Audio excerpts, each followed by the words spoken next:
지금은 다소 일상적이란 표현까지는 좀 그렇지만 어, 여러 번 볼 수 있는, 그래서 당연하게까지 여기는 성령의 임재 사건은 당시만 해도 아주 유니크한 그런 사건이었습니다.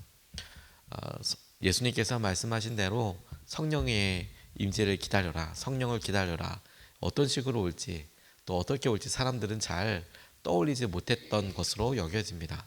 근데 그 오순절 다락방에서 그런 엄청난 일이 일어나고 난 다음에, 그 다음에는 사도들도 자신들이 경험해 봤기 때문에 이런 충만함이 자신들의 안수기도와 혹은 자신들이 말씀에 의지해서 도전하는 대로 회개하는 사람들에게 이렇게 선포되고 그들이 믿음으로 반응했을 때 그와 같은 일이 일어나는 것을 보았고 경험했기 때문에 이것은 이상한 일이 아니라 성령께서 하시는 일이라는 것을 또한 인지할 수 있었죠.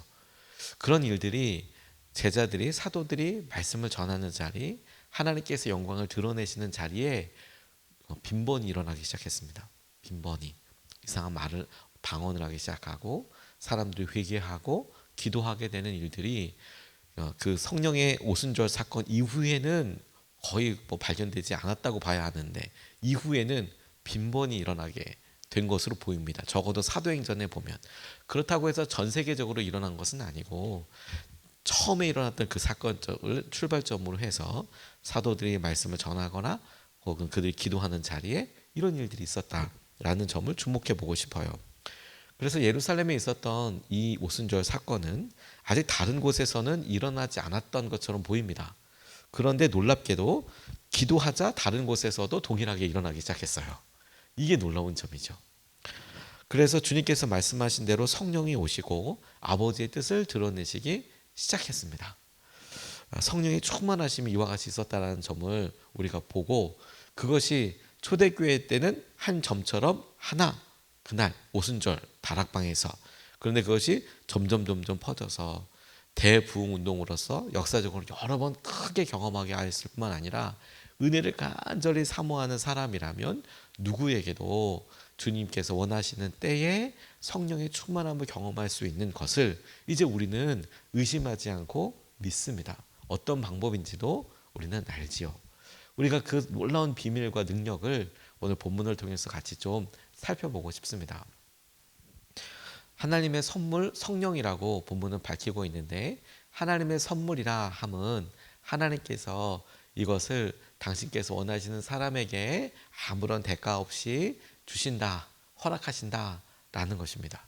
그 사람의 어떤 공로나 그 사람이 무슨 일을 하고 어떻게 하였느냐에 어떤 주된 관심사가 있는 게 아니라 하나님께서 그와 같은 일을 선물처럼 은혜로, 공짜라는 표현은 좀 강하지만 주님의 주권적인 결단으로 허락하여 주신다라는 겁니다.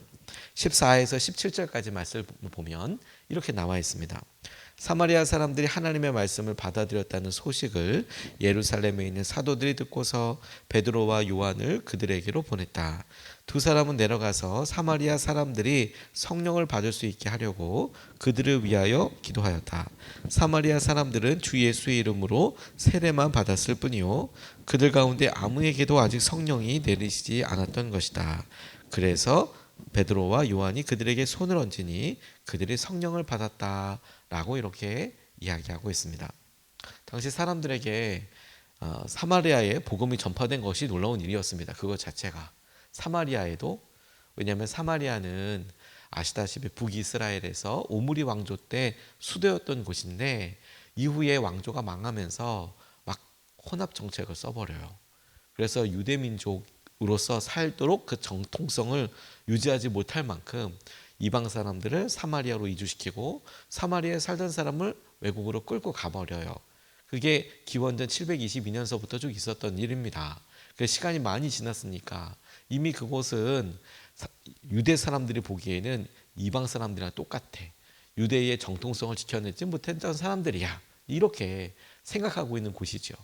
그래서 예수님의 예화나 혹은 예수님께서 다니시는 길을 이렇게 봐도 사마리아가 아주 안 좋게 등장하거나 혹은 주님께서 그리로 가실 때 사람들이 이상하게 보도록 그런 일들도 있었고, 비유에도 사마리아 사람이 등장하는 것이 주님이 의도적으로 유대 사람들이 보는 시선에는 이들은 이들은 별로 우리랑은 다른 완전히 좀 낮은 사람들인데 이런 느낌이라는 점을 예수님의 비유에서도 알 수가 있어요.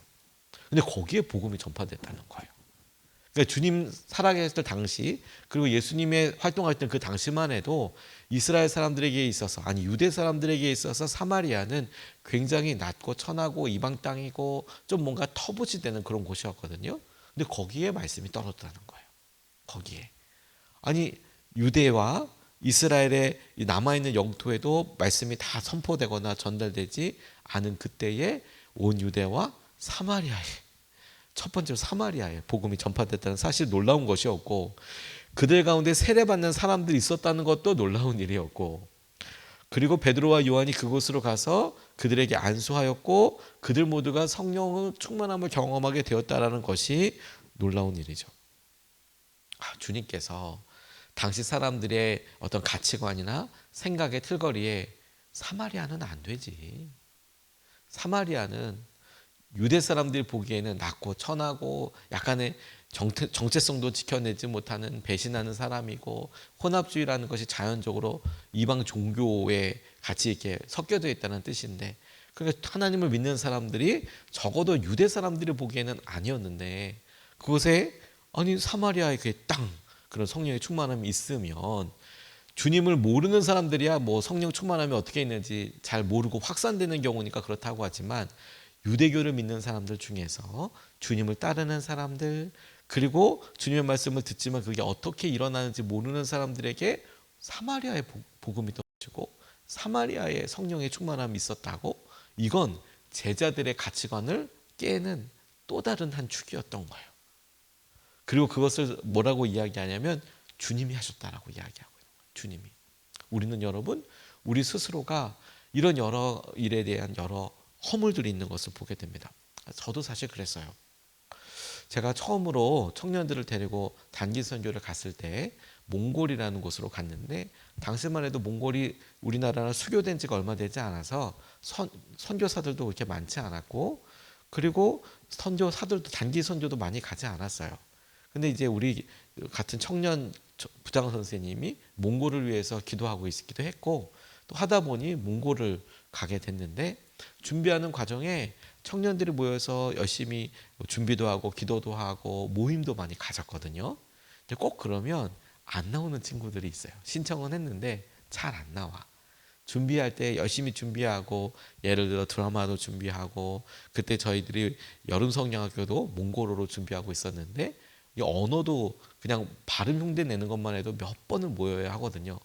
결국에는 포기하게 됐지만 몽골어 발음 중에서 특정 발음이 굉장히 어려워서 결국에는 그래도 모임은 해야죠. 기도회도 하고 모일 때마다 이렇게도 하고 한글로 몽골어를 다 쓰기도 하고 뭐 바야클라 이렇게 써서 이렇게 쓰기도 하고 뭐 그러는데 아무튼 모임을 잘 안 나오는 그런 청년들이 있었어요. 그래서 좀 나와라 준비하고 한 몇 달을 준비하는데도 잘 안 나와. 그러다가 결론적으로 저기 우리 전체 몽골 선교 팀이 공항에서 다 만나게 됐어요. 아니 그 전에 동네에 다 사는데 교회에서 준비할 때 몇십 번을 모이는데 모이면 좋잖아요. 그렇게 여기 안 나왔다가 이렇게 안 나왔다가 막 계속 이렇게 하다가 공항에는 가는 출국 날이 같으니까 거기서 다 모였어요. 근데 제가 어떤 마음이 있었냐면 준비할 때 열심히 준비하던 청년들이 있지 않습니까? 그리고 나중에 다 귀한 청년들이지만 그래도 보면 같이 기도하고 정말 그 간절함을 기도 제목을 나눠서도 알고 기도해서도 아는 청년들이 있으니까 그러니까 이제 몽골 땅에서 이제 우리가 선교를 시작하는데 정말 은혜가 쏟아 부어졌어요. 하나님께서 정말 이 땅에 예배드리기를 원하셨구나. 성경학교를 이렇게 하는데 거기 성경학교 전에는 뭐 몇십 명도 안 되는 그런 몽골 교회였는데 외부에서 성경학교가 오면 한 80명 정도 그렇게 많이 모인다는 거예요. 몇십 명 안 되는데 80명 정도 이렇게 모인다니 대단히 많이 모이는 거죠. 근데 저희도 성경학교 이렇게 가서 2박 3일 동안 유지하는데 처음부터 끝까지 다 그 모임을 참석한 사람만 한 320명 정도 되는 제일 많이 모일 때는 500명도 넘게 오는 그 근처에 모든 사람들이 정말 다 왔어요. 다 왔어요. 근데 그런 은혜, 그런 보는 압도되는 그런 은혜가 있었거든요. 근데 제가 이렇게 보기에는 좀 열심히 기도하고 열심히 준비한 사람들이 은혜를 받으면 좋잖아요. 근데 저녁 시간에 나눌 때 이렇게 보면 그렇게 준비 안 하고 그랬던 그런 친구들 중에서 몇몇이 막 울면서 혼자서 은혜는 다 받는 것 같는 거예요. 뭐 어떻게 해도 성령께서 일하시는 것 같고 막 이런 강력한 나눔들이 있고, 그런데 열심히 했던 사람들은 막 너무 힘들어하고 막 체력적으로 지쳐서 막 이런 일들이 제 눈에는, 연약한 제 눈에는 그렇게 보이더라고요. 그리고 생각했죠. 처음에는 아무에게도 말하지 못하죠. 이게 좀 그러네. 하나님, 저 이렇게 가서 돌아가서도 그렇고 이렇게 열심히 기도했던 사람들에게 은혜를 좀 주시면 어떨까, 이런 마음으로 기도도 하게 되는데 결과는 전혀 모르더라고요. 그리고 그 이유도 다 모르겠어요. 그리고 인정하게 됐어요. 성령께서 은혜를 주시고 성령의 충만함을 주시는 것이 제 어떤 바람과 제 어떤 그런 게 아니라 주님이 주권적으로 주시는 선물이구나. 그걸 인정하는 참 중요한 시기가 되었고, 더 놀라운 것은 여러분, 그렇게 주님의 성령이 임하고 은혜가 임하는 것이 주님께서 허락하여 주시는 절대적인 주권과 함께 성경은 적어도 간절히 원하는 사람들에게 주신다. 그리고 간절히 원한다는 것은 하나님 말고는 누구도 사실 판단할 수가 없죠. 간절히 원한다는 것은 주님은 분명히 간절히 원하는 사람들에게 성령을 허락하신다고 했으니까, 그래서 하나님의 선물이라는 거예요. 두 번째로 주목하는 것은 하나님의 선물이라고 이야기하기에 선물이기에 더욱 소중한 성령, 선물이기 때문에 우리가 결정할 수 없고 그렇기 때문에 더 소중하다고 싶어요. 18절에서 24절까지 말씀을 보면 한 사람이 등장하는데 시몬이라는 사람입니다. 이렇게 나와 있습니다. 시몬은 사도들이 손을 얹어서 성령을 받게 하는 것을 보고 그들에게 돈을 내고서 말하기를, 내가 손을 얹는 사람마다 성령을 받도록 내게도 그런 권능을 주십시오 하니, 베드로가 그에게 말하였다. 그대가 하나님의 선물을 돈으로 사려고 생각하였으니 그대는 그 돈과 함께 망할 것이요, 그대는 하나님이 보시기에 마음이 바르지 못하니 우리의 일에 그대가 차지할 자리도 목도 없소. 그러므로 그대는 이 약한 생각을 회개하고 주님께 기도하시오. 그러면 행여나 그대는 그대 마음속에 나쁜 생각을 용서받을 수 있을지도 모르오. 내가 보니 그대는 악의가 가득하며 불의에 얽매여 있어. 시몬이 대답하였다. 여러분이 말한 것이 조금도 내게 미치지 않도록 나를 위하여 주님께 기도해 주십시오 라고 대화하는 장면이 나옵니다. 아까 성령이 간절히 원하는 사람들에게 부어지는 선물이라고 말씀드렸습니다. 그런데 시몬이 보고 연약한 모습 그대로 반응하는 사람이 있었어요. 이 사람이 마법사, 마술사라고 나와 있지만 사실 무당이거든요. 그 전만 해도 사람들한테 신기한 일을 확 일으켜서 자기에게 주목되게 하고, 그런 일을 통하여 없는 가짜 권위를 앞세워 자기의 말을 이렇게 이루도록 하는 아마 그런 사람이었을 겁니다. 그런데 가만 보니 베드로와 요한이 안수기도를 하면 거기 성령의 임재가 있는 거예요. 그래서 자기도 그렇게 생각한 거죠. 그런 성령을 자기에게도 부으십시오라고 하는 게 아니라 나도 그 일을 하게 해주십시오라고. 그리고 나도 그 일을 하기 위해서 내가 얼마를 내면 되겠는가, 내가 돈을 내겠습니다. 이 일에 대해서 그는 그게 어떤 의미인지도 아마 몰랐을 거예요.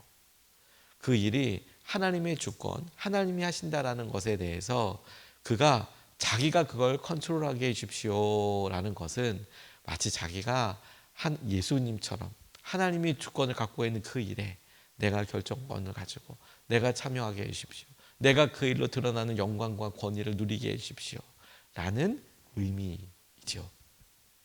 이건 여러분 참 위험하고 의외로 사람들이 넘어지는 부분입니다. 저는 은사 있는 목사님들이 이런 실수를 하는 것 되게 많이 봅니다. 그래서 사람들 내가 기도하면 뭐 낫고 하고, 그렇지 않습니다. 성령께서 하시는 일이죠, 절대적으로. 그리고 그 성령께서 하시는 일은 말씀에 쓰여진 것에 철저히 기초되어서 하는 일입니다. 간절히 주님을 사모하는 사람들에게, 그리고 주님의 말씀대로 온전히 순종하고자 하는 사람들에게 주님께서 주시는 놀라운 은혜와 주님의 감동이 성령의 충만함이거든요. 그걸 어떤 목사만, 어떤 은사자만 할 수 있는 거라고 한다면 그거 진짜 이상하죠. 저는 어떤 사람들 중에서 모든 사람은 정말 아닙니다. 치유를 위해서 간절히 기도하는 사람, 그 마음은 너무 간절하고 우리도 함께 기도하지 않습니까? 그런데 기도를 받으러 다니고 이렇게 하는 것에 대해서 마음은 이해할 수 있는데, 저는 자기가 기도하면 다 낫겠다라고 이야기하는 것에 있어서 미혹이 얼마나 심한지. 말과 행동은 하나님의 뜻에서 이렇게 얘기하지만 정작 그 당사자가 그런 일이 일어났을 때 미혹이 얼마나 심한지. 그들이 얻게 되는 주목과 그 얻게 되는 것으로 인하여서 혹여라도 돈이나 이런 것들이 같이 이렇게 영향력을 마주할 때 그 자리를 처음에 순전하게 지킬 수 있을지는 몰라도 미혹이 엄청나게 심하거든요.